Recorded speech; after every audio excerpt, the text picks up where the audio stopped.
permitting,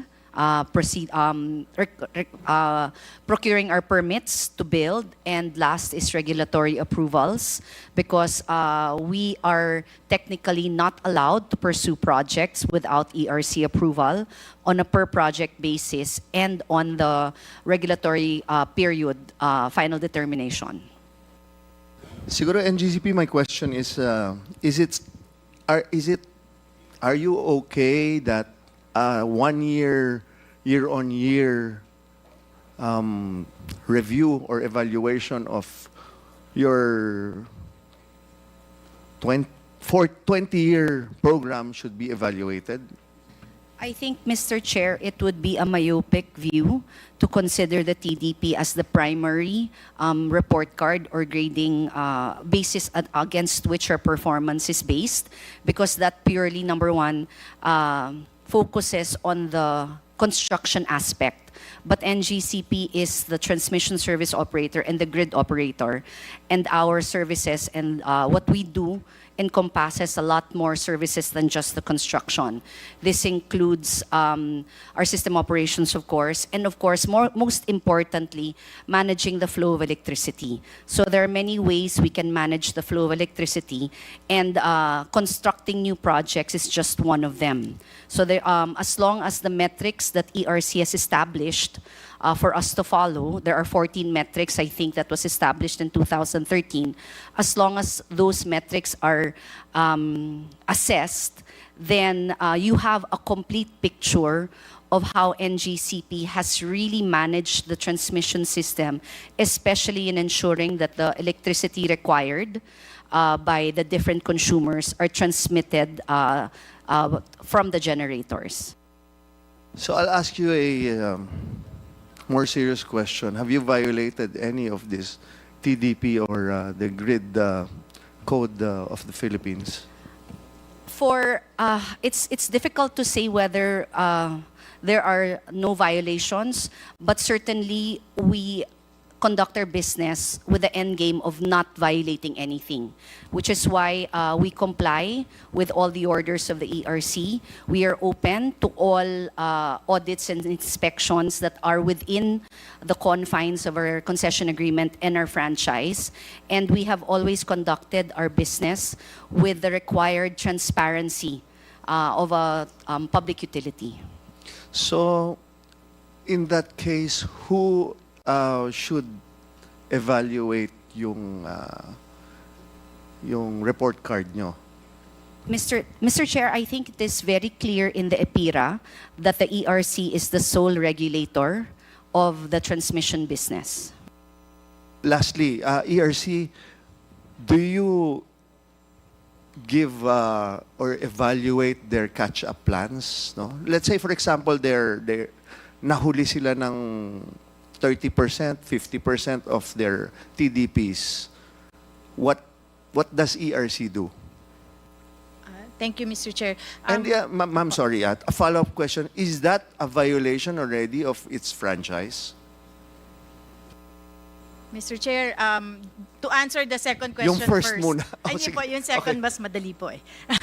Kasi yung violation po ng franchise, we defer to Congress as the body that had issued that franchise to determine whether there has been a violation of that franchise. But from our end, there were violations that we have found NGCP committed, and in fact, in at least 2 instances, we have imposed penalties, and they have paid naman po the penalties. One is their failure to comply with DOE regulations on ancillary services contracting.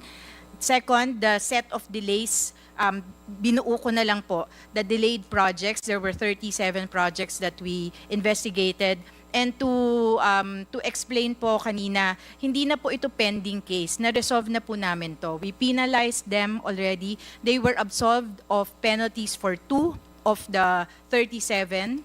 And we have painstakingly gone through each and every reason that was propounded by NGCP for each of those projects, for the delays for each of those projects, Mr. Chair. Yes, ma'am. Lastly, do you give them remedies or a catch-up plan for their delays? Okay. Mr. Chair, dun po kasi sa, hindi ko po alam kung ano pong ibig sabihin ng catch-up plan, but the TDP which they submit to, the TPSR and the TDP which they submit to DOE, gumagalaw po yung deadlines po nila. So I don't know if that's the catch-up plan. But from our end, we reckon their delay based on our approval. Hindi na nga po namin nire-recon dun sa unang pinramis nilang yung period, construction period, dun po namin binabase.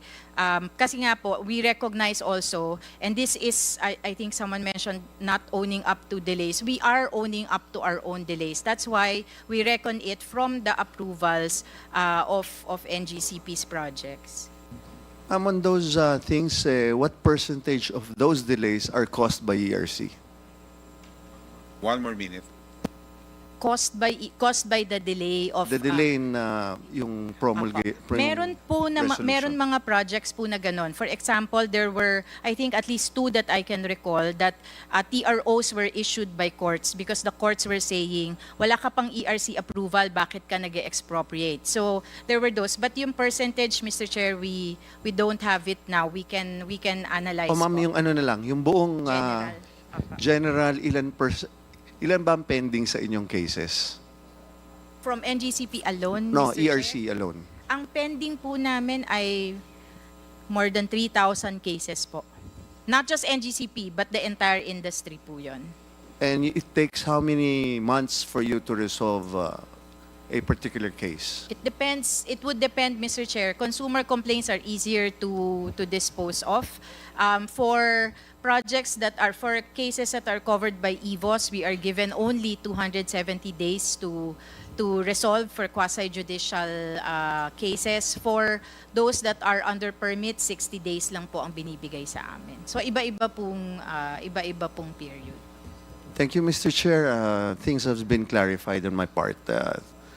I floor. Thank you very much, the Honorable Mikey Romero, and thank you for coming to in today's hearing. You are truly missed. Okay. The chair now will recognize the Honorable Rufus Rodriguez. Silence is requested. Thank you, Mr. Chairman, and good afternoon to our distinguished colleagues, and likewise to our valued resource persons. I have just 4 points after hearing all the discussions. 2 would pertain to the Constitution. 1 is a quasi-judicial process of the ERC, and 3rd and 4th about some speculations. Let me start with the lower controversy. It has been, reported by the graphs and also from the reports from IMOP and also from Transco that because of the delay of the projects, our consumers are deprived of a lower cost of electricity. That has been pervasive in this discussion. That is speculative, Mr. Chairman, because there were delays, but there were reasons for the delays.